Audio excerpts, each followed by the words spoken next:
여러분 안녕하세요. 담스입니다. 저 오늘 재밌는 걸 준비를 해가지고 왔어요. 환절기 피부관리 MBTI 테스트. 아침 저녁으로는 좀 쌀쌀하고 건성 피부이신 분들은 벌써 좀 피부 당김을 느끼고 계실 것 같은데, 이런 환절기에 지금 우리 쓰다미 여러분들 피부관리 어떻게 잘 하고 계신지 제가 체크리스트를 준비를 해가지고 왔어요. 해당되는 사항이 몇 개나 있는지 체크를 해보세요. 그러면 제가 유형을 말씀드리도록 하겠습니다. 여름 끝, 선크림은 더 이상 바르지 않는다. 아침 저녁 쌀쌀해서 뜨끈한 물로 세안한다. 각질이 많아져서 매일매일 혹은 자주 각질 패드를 사용한다. 속당김이 생겨서 크림을 바꿨다. 생활하는 곳에 습도계가 없다. 여러분 체크 다 하셨죠? 분석해 드리도록 하겠습니다. 먼저 5개, KNIL, 큰일 날 사람들이에요.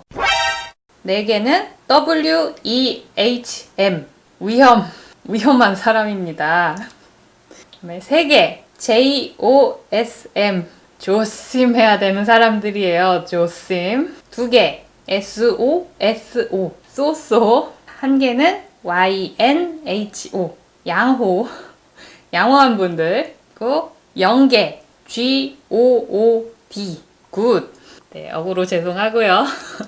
그냥 재미로 그냥 이렇게 만들어 봤는데요. 지금 제가 말씀드린 요 5개의 체크리스트가 환절기 됐다고 해서 하시는 안 좋은 피부를 망가뜨리는 습관들이에요. 하나씩 다시 살펴보면, 선크림을 더 이상 바르지 않는다. 선크림은 사계절 내내 비가 오나 눈이 오나 바람이 부나 꼭 발라야 되는 제품입니다. 절대 스킵하시면 안 되고요. 뭐 선크림은 500원짜리 동전만큼 발라야 된다 해가지고 혹시 그 얘기 때문에 안 바르시는 분들이 계시진 않겠죠? 바닷가 갈 때 느껴보셨잖아요. 선크림 바르고 안 바르고 그 피부에 타는 차이가 확실히 있어요. 효과가 덜 할 뿐이지 효과가 없는 게 아닙니다. 소량이라도 꼭 챙겨 바르시고요. 아침 저녁 쌀쌀해서 뜨끈한 물로 세안한다. 제가 강의나 뭐 행사 같은 데 가서 여러분들 피부 고민을 좀 들어보면 이 세안하는 물 온도를 뜨겁게 해서 쓰시는 분들이 은근 있어요. 뜨거운 물로 세안을 하게 되면은 이 얼굴에 있는 모세혈관들이 확장이 돼서 특히 홍조 있는 분들 붉은기 더 심해지고요. 또 혈관이 확장했다 수축했다 하니까 피부가 예민해지거든요. 또 자면서 우리 피부가 자연적으로 만들어내는 보습인자가 있는데, 뜨거운 물로 세안을 하면은 이 보습인자가 싹 씻겨 나가요. 미지근한 물, 딱 세수했을 때 따뜻하다 이런 것도 안 되고요. 그냥 내 피부 온도랑 비슷하다라고 느낄 정도의 미지근한 물을 꼭 사용을 해주세요. 이 세안하는 물 온도가 참 중요한데 의외로 좀 간과하고 있는 분들이 많으셔서 꼭 물 온도 다시 한번 체크해 주시고요. 각질이 많아져서 매일매일 혹은 자주 각질 패드를 사용한다. 이제 여름에 막 덥다가 이제 온도가 떨어지니까 우리 피부에 모공도 수축하고 수분량이랑 피지량도 줄어들게 됐어요. 내 피부 밸런스가 갑자기 바뀌게 된 거예요. 이래서 피부 각질이 빨리빨리 탈락을 못해서 각질이 더 자주 일어나게 되는데, 우리가 피부 건강하면 가장 중요하게 얘기하는 그 피부 장벽이라는 게 있잖아요. 그게 각질층에 있어요. 내 피부를 지켜줄 각질층이 완전히 잘 자리를 잡은 상태에서 죽은 각질들을 내보내야 되는데, 얘를 그냥 계속 닦아내면은 우리 피부를 지켜줄 피부 장벽이 없어요. 각질은 절대 매일매일 또 자주 닦아주시면 안 됩니다. 이거는 국룰입니다. 너무 자주 하지 마세요. 그다음에 속당김이 생겨서 크림을 바꿨다. 저 크림을 바꾼 게 문제가 아니고요. 크림만 바꾼 거를 좀 우리가 생각을 해봐야 될 것 같아요. 스킨케어 기본입니다. 토너, 에센스, 크림, 이 3가지 스텝들이 하는 역할에 대해서 확실하게 짚고 넘어갈게요. 토너는 피부의 수분기를 열어주는 역할을 해요. 예전에도 말씀드린 적이 있는데, 바짝 마른 행주에 물을 이렇게 적시면은 처음에는 물방울이 겉돌고 어느 순간 딱 적셔주면 그때 촥 젖는다고 말씀드렸어요. 우리 피부가 세안하고 나왔을 때는 진짜 바짝 말라있는, 물이 아직 들어갈 준비가 안 돼 있는 상태인 거예요. 이 피부에 토너를 한번 닦아줌으로써 이제 물이 싹 들어갈 수 있는 그 환경을 만들어주는 거거든요. 이렇게 수분기를 열렸으니까 이제 2번째 단계에서는 보습, 수분, 그리고 그 외에 필요한 기능들 있잖아요. 그런 것들을 이제 차곡차곡 채워주는 거고, 이제 마지막 크림 단계. 크림은 이렇게 속으로 채워줬던 수분, 보습, 그리고 영양들이 날아가지 않게 밀폐해주는 역할을 해요. 이렇게 차곡차곡 피부에 넣어준 것들이 날아가지 않게 딱 밀폐까지 해주는 것이 스킨케어의 기본 스텝인데요. 속당김이 생겼는데 크림만 바꿨다. 뚜껑만 더 잘 덮었다 이런 느낌인 거예요. 물론 이 보습크림 자체가 가지고 있는 수분 보습력이 있지만 그 전 단계에서 피부 속 깊숙이까지 채워줄 이 부분을 또 같이 보충을 해 주셔야 되는 거죠. 내가 환절기만 되면 속이 건조하고 당긴다 하시는 분들은 크림에만 너무 집중하지 마시고 그 전 단계에 쓰는 에센스, 토너 이 부분까지 확실하게 챙겨 주셔야 돼요. 일단 토너 같은 경우에는 우리가 그 여름에 썼던 산뜻한 가벼운 토너 있잖아요. 그거 쓰셔도 되는데 내가 조금 더 개선하고 싶다고 하시면은 보습감이 더 가미된 토너들이 있어요. 수분기를 열어주는 첫 단계부터 이렇게 보습감이 있는 제품들을 먼저 한 차례 넣어주는 거죠.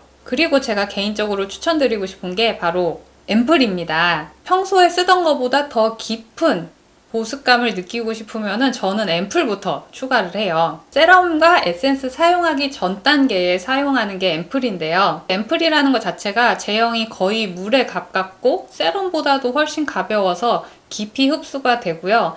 마무리감이 깔끔해요. 그래서 한 단계 더 추가한다고 뭐 스킨케어가 무거워지거나 할 염려가 없어요. 제가 추천드리고 싶은 앰플들을 이렇게 싹 모아봤어요. 굉장히 많죠. 제가 앰플을 진짜 좋아하거든요. 수분과 보습에 집중한 앰플이에요. 이런 제품들은 내가 지금 쓰고 있는 기능성 제품들이랑도 이제 호환이 충분히 가능하기 때문에 모든 피부 타입에 무난하게 쓸 수 있는 게 바로 이 기본 수분 앰플이고요. 어성초 케어를 하고 있어요 하시면은 이런 어성초 성분이 집중되어 있는 앰플들, 내가 악건성이다 고농축 앰플이라든지 이렇게 프로폴리스 성분이 들어간 좀 더 진한 사용감의 앰플 사용하시면 될 것 같습니다. 마지막으로 크림. 앞 단계에서 이미 수분 보습을 차곡차곡 깊이 다 넣어놨기 때문에 크림 단계에서 굳이 무거운 제품을 쓸 필요가 없어요. 오히려 요즘에는 마스크를 쓰기 때문에 이 피부 가장 바깥에 남아있는 크림이 너무 묵직하고 무거우면 이게 모공을 막아서 더 트러블이 될 수도 있거든요. 좀 더 추워져서 이제 니트 입어야 되고 막 코트랑 패딩 입어야 되고 그 정도의 추운 계절이 됐을 때 그때 크림을 좀 더 고보습 크림으로 바꿔주시면 될 것 같아요. 지금 같은 환절기에는 이렇게 속보습 잘 채워주고 크림은 오히려 좀 산뜻하게 마무리해 주시는 걸로도 충분합니다. 마지막으로 생활하는 곳에 습도계가 없다. 저도 집에 온도계 습도계가 있는데 내가 얼굴이 좀 당긴다 싶어서 습도계를 확인하면은 신기하게 항상 40%대, 30%대 이때 얼굴이 당긴다는 느낌을 받더라고요. 습도가 50% 이상인데도 내가 얼굴이 땡긴다. 그럴 땐 이제 진짜 집중 케어를 해줘야 되는 거고 그게 아니고 그냥 습도가 낮아서 피부가 땡기는 거라면은 가습기 같은 걸로 주변 환경을 좀 촉촉하게 유지를 해주시는 게 좋을 것 같아요. 자, 그럼 지금부터는 실전! 각질 패드 사용하는 것부터 보여드릴게요. 이렇게 텍스처가 들어가 있는 면은 이런 T존 부위 있죠? 각질이 좀 심하게 올라오는 이 부분만 쓱싹쓱싹 하면서 이렇게 닦아주시고요. 이 T존을 제외한 나머지 부분, 특히 이런 U존 부분은 많이 건조하고 또 자극감을 쉽게 느낄 수 있는 부분이라서 아무것도 없는 이 부드러운 면으로 닦아주세요. 이건 이제 각질을 정돈하는 패드니까 너무 피부결 따라서 쓱쓱 닦는 것보다는 이렇게 동글동글이면서 여기 턱 밑에 이렇게 만져봤을 때 약간 피지 덩어리들 때문에 피부결이 이렇게 울퉁불퉁한 곳이 있어요. 이런 데는 이렇게 접어서 조금 더 집중해서 닦아주셔도 좋아요. 피부에 남아있는 거는 흡수시켜주세요. 이렇게 설명을 하고 있는데요. 이런 산성 성분을 피부에 붙이고 있는 게 피부가 민감하신 분들한테는 더 자극이 될 수 있거든요. 그래서 이렇게 각질 패드 사용하신 다음에는 얼굴 세안 깨끗하게 다시 한번 하시고 토너부터 다시 시작하는 거를 저는 추천을 드립니다. 물로 깨끗하게 세안을 하고 왔고요. 자, 이제 토너를 사용할 건데 앞서 설명드렸던 대로 속보습을 채워주기 위해서 일반 물 토너보다는 조금 더 보습감이 있는 제품 사용할 건데요. 이렇게 화장솜에 적셔서 그다음에 이거는 이제 피부결을 따라서 이렇게 닦아줍니다.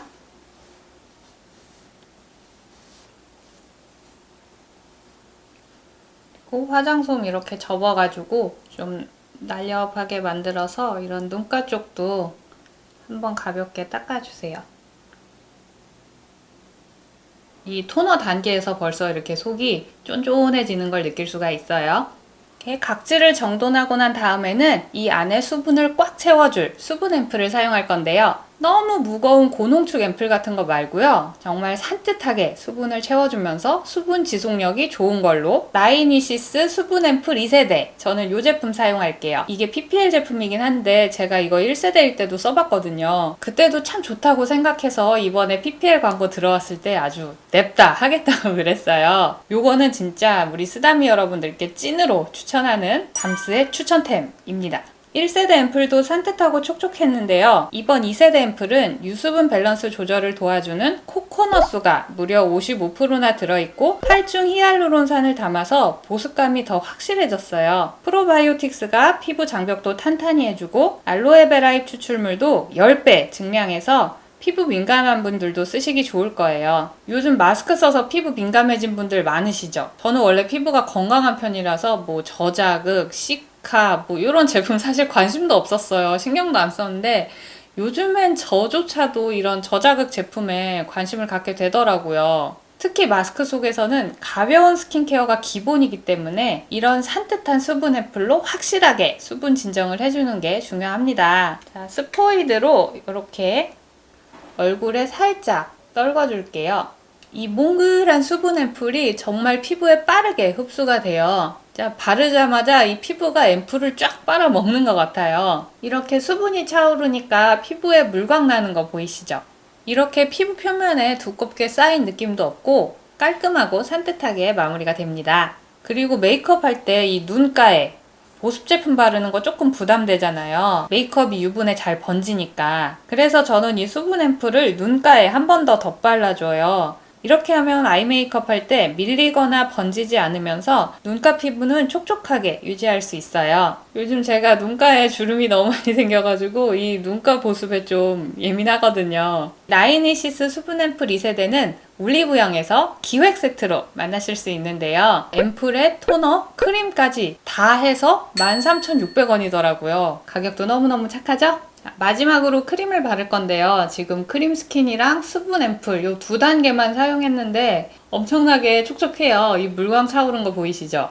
일단 속을 이렇게 꽉 채워주고 나면은 표면에 굳이 무거운 거, 두꺼운 크림 바를 필요가 없어요. 좀 이렇게 산뜻한 약간 묽은 제형의 크림만으로도 충분합니다. 특히 메이크업 전이니까 크림을 너무 많이 바르면은 이 메이크업 밀리고, 그리고 요즘 파운데이션이나 쿠션이 글로우 제품이 많이 나와요. 그쵸? 그런 글로우가 드는 쿠션이나 파운데이션 제품은 이 베이스를 너무 무겁게 해놨을 때 좀 더 잘 번지고 들뜰 수가 있거든요. 그래서 이렇게 깔끔하게 스킨케어를 쫙 마무리를 해놓고 그 위에다가 파운데이션을 올리시면 훨씬 더 지속력도 좋고 반짝반짝한 광채를 더 잘 즐기실 수 있을 것 같아요. 피부가 엄청 탱글탱글해졌죠? 보이시나요? 근데 이렇게 만져보면은 겉에 막 무겁게 묻어있는 게 없어요. 이게 지금 다 속에 수분 차 있어서 생기는 광채거든요. 환절기니까 속 수분 이렇게 차곡차곡 잘 채우셔서 이제 더 추워지고 더 건조해지는 가을, 겨울에도 건강한 피부로 잘 이겨낼 수 있도록 지금부터 케어에 신경을 써주세요. 오늘 담스박스 이벤트에서는 제가 지금 방금 사용했던 이 세 제품을 준비했습니다. 이번 담스박스 이벤트도 많이 참여 부탁드릴게요. 그럼 우리는 다음 주에 또 만나요. 안녕!